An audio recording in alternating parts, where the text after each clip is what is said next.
Di tanah Jawa, para sepuh pernah berkata bahwa zaman tidak pernah runtuh, ia hanya dibersihkan.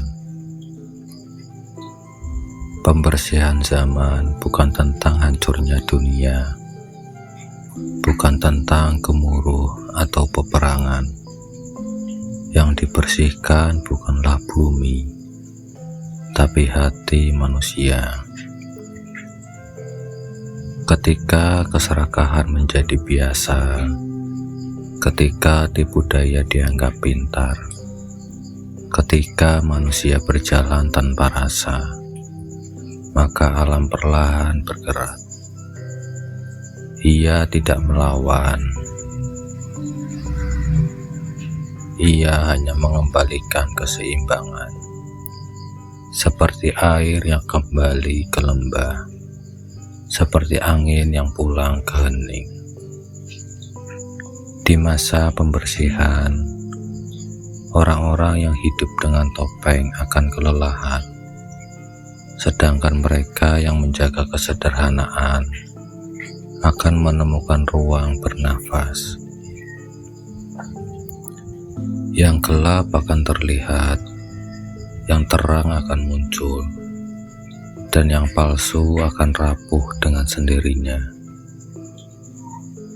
Para leluhur mengajarkan, zaman tidak dibersihkan oleh tangan manusia.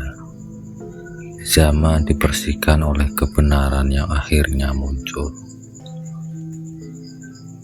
Pembersihan zaman adalah saat ketika manusia dipaksa untuk kembali pada kodratnya, mengenal diri, menyucikan niat, dan berjalan lurus meski setapak.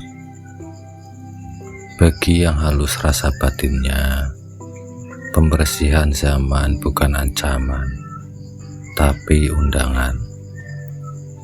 Undangan untuk kembali pada kesadaran bahwa hidup bukan tempat menguasai, melainkan tempat memahami.